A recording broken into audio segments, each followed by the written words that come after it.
Hey y'all, this is Anna Alexander and this is Dish About the Dish, where the foods we eat tell the stories of our lives. And joining me today is author Sally Kilpatrick, and we're talking about not only her most memorable meals, but also barbecue, and more barbecue. Serious y'all, I got so hungry. So let's go.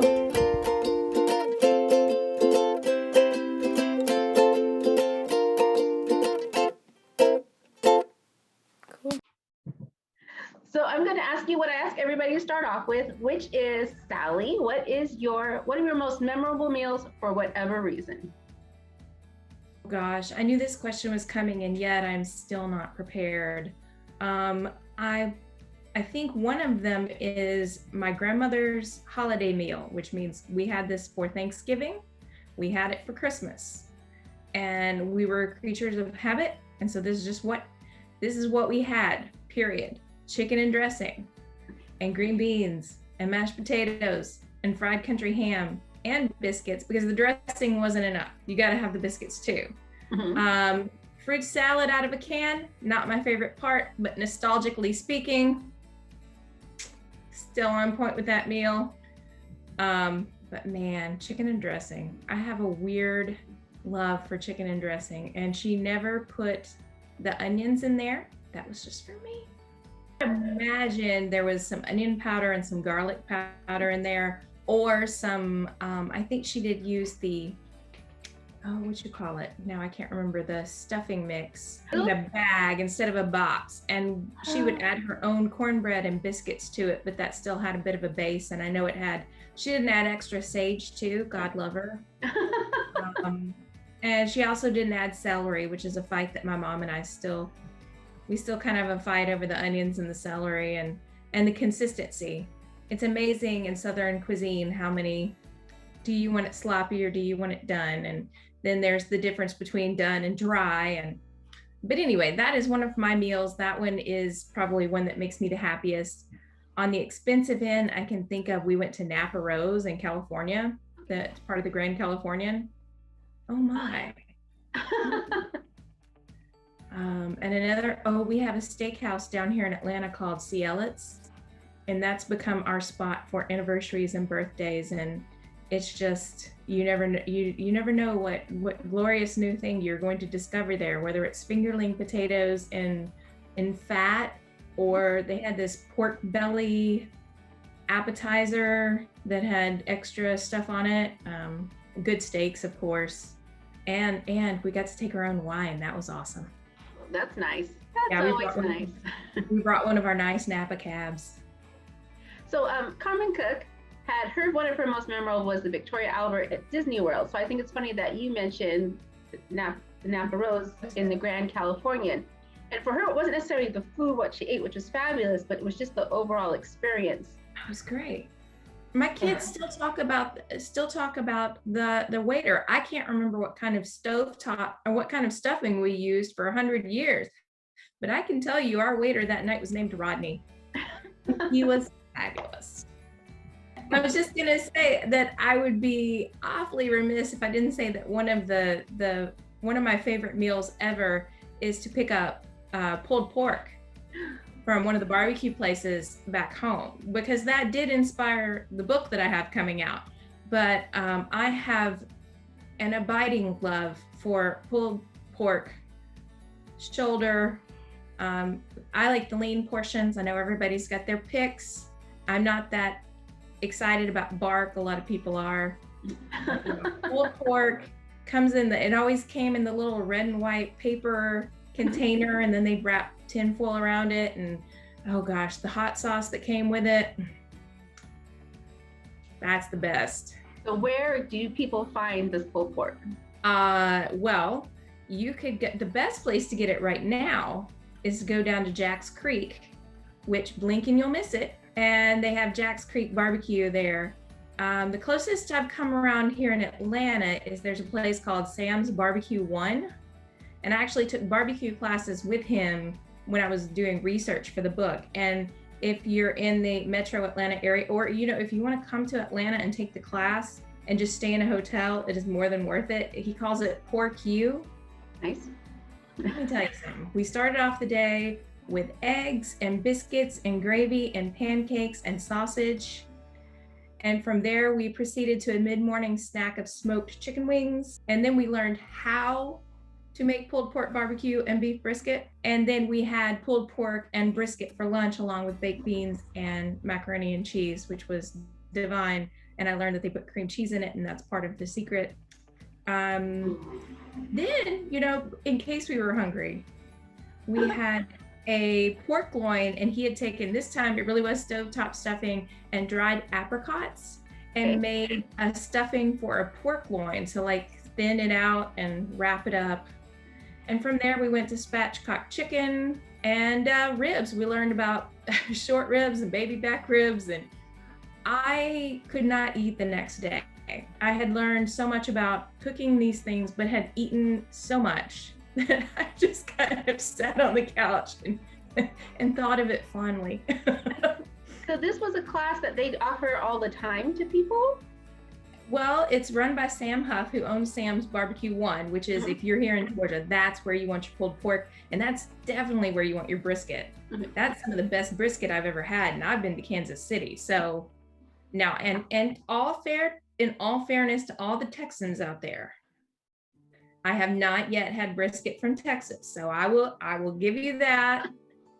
You make a mean T-bone, but that's another story for another day. But no, Sam Huff offers this class out of his house, really. Public service, really. I mean, you do have to pay for it. Yeah. And a lot of people might balk at the $350 price tag, but my gosh, you're getting 3 meals in addition to all of that expertise. I took at least 20 pages of handwritten notes. My grandmother's family were butchers, and I know a side of beef is not cheap. So $350 is not bad for an all-day grilling class. How many people were in this class? Probably about 12 to 15, I think they kept it. That's a good size group of people to learn from. That's amazing. That's an amazing opportunity. It was great. It was glorious. Anyway, that's where you want to get your barbecue and brisket here in Georgia. Good to know. I'm gonna stand by that. Good to know. So you did bring up the book, which I was going to ask you about, which comes out in September 18th. Yes. September 18th. September 2nd, Labor Day, folks. Much Ado About Barbecue. So did the class inspire the book, or did the book make you go, I need to learn, oh, look, I found this class? It would be the second of those things, because I grew up in West Tennessee. I'm from the small town of Henderson. It only had one traffic light when I was growing up. I think they've added a couple more now. They needed them. But I grew up, there was a barbecue festival. And it was a fundraiser. And so every July, we would get together and go eat barbecue on the courthouse lawn, and they'd have kiddie rides and a classic car show and booths of this, that, and the other, and talent shows and gospel singing on Thursday, and crazy things.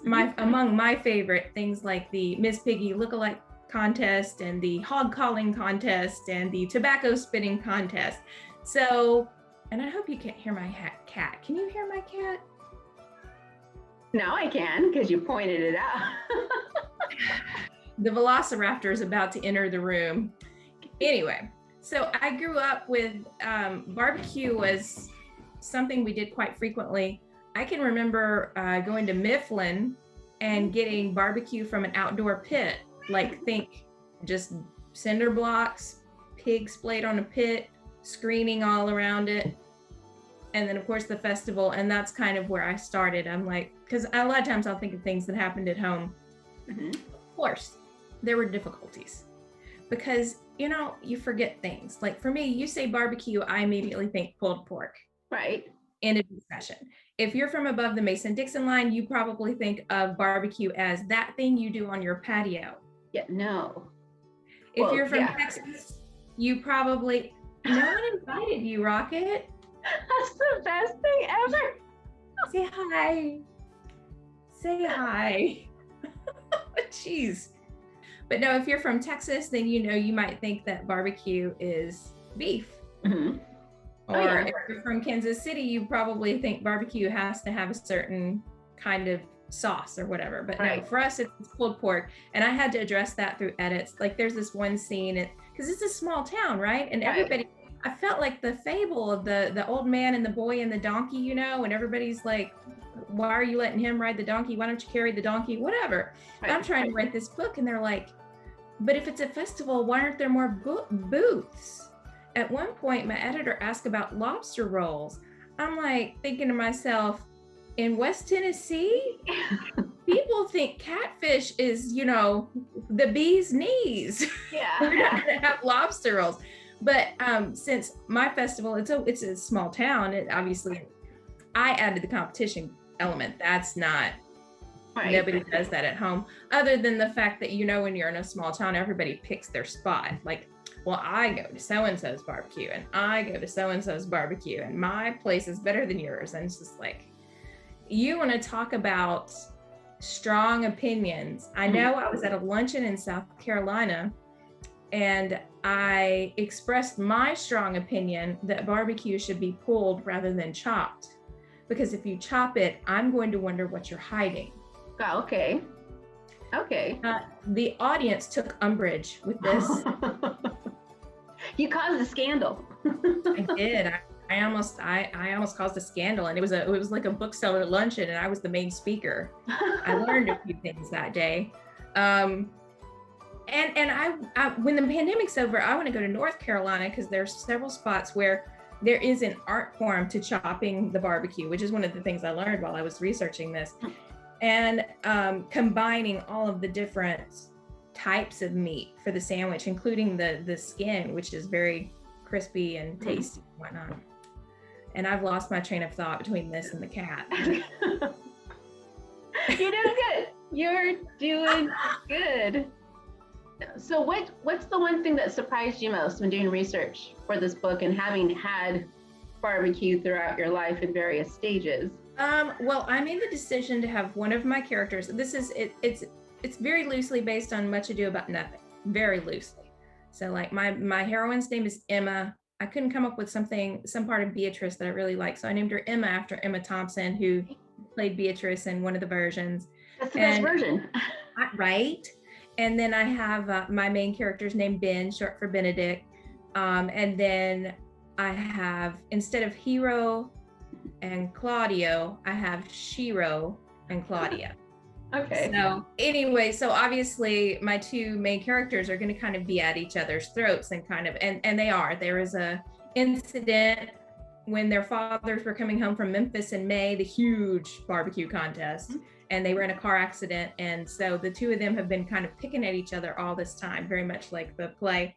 Not as well worded as Shakespeare, but I mean, who among us? And my heroine is a staunch believer in whole hog. Okay.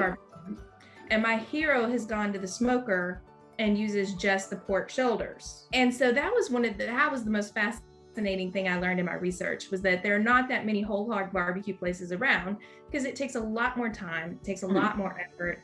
And then, you know, there are parts of the pig that you're going to be wasting. If you just start off with a pork shoulder, you're starting off with you're not going to have as much product that goes to waste. Right. But boy, do people have opinions about every aspect of barbecue, and what kind of wood to use and how long to cook it. And it's amazing the variations that you have when at the end of the day, it's all about meat, fire over wood that causes smoke. That's, at the end of the day, that's barbecue. And if you think about it, one of the crazy things about barbecue is how many different cultures and countries do something similar. Yeah. Our version, if I'm remembering correctly, oh gosh, I should have looked this up before I said this. Our version came from Africa by way of the Caribbean, if I'm remembering correctly. But you know, like a luau is barbecue. You go to Hawaii, it's a pig in the ground, cooked over coals. Low and slow. Same idea. The kind of barbecue that you would put on a Cuban sandwich if you were down in Miami, or the kind of, you know, you got your shredded pork and then you got your ham on your Cuban sandwich. That's essentially barbecue. And they had this thing called, and I'm meaning to research this. So we're gonna say this, and we're gonna know that this is a thing that I have not thoroughly researched yet. Okay. I learned this in the barbecue class. They have this thing called a cajachina, and it was basically a Chinese box, and you can put the pig in a box. Oh, I think I have heard of that. I have seen that. Okay. So, but I'm looking at something, not the big green egg, but something of that ilk. Gotcha. So one of my characters just does it old school. She's got a cinder block pit, or her pit master has a cinder block pit with grating made from bed frames and such. Okay. Which I got from, there was actually a pit master from back home named Bill Howard, and that's what he did. He welded it together himself, and you had the two frames, put the pig in it, and then that's for when you flip it. And then my hero has a Southern Pride smoker, so that's one where it's a smoker, and you put the wood on the side and that sort of thing. Babysit it all night long. Don't have to babysit that one. Oh, You gotta nice. babysit the pit. Yeah, wow. If you have a grease fire, bad things. Yeah, so fancy, getting so fancy now, but we appreciate the efforts when it is done well. That is very true. And it can be done, it can be done well from the smoker, obviously, but. Well, I'm so excited to hear about this book, and I cannot wait until it comes out. Everyone can pre-order it now. Yes, all retailers. Yes. I think I saw that. The ebook is ready, and when I get off the phone with you, actually, I'm starting on the last set of revisions. So the print version should be up for pre-order, I'm hoping by mid-July. And at that point, everything will be ready to pre-order. Excellent. Up, the whole kit and caboodle. Excellent. Well, thank you so much for joining me and sharing all this barbecue knowledge. And now I'm really, really hungry. Thank you for having me. I want to again thank Sally for joining me today, and the link to her book that comes out in September will be down in the description below, as well as the link to all of those fabulous restaurants she talked to me about that's located all across the United States. And if you have any great suggestions for some barbecue places in your area, drop us a line, share the love. As well as sharing the love, if you could hit that subscribe button or the like button, help us get the word out about the channel, because it does help us out, and I would like to see and talk to more people. So yeah, come back again, and we'll see you soon, y'all.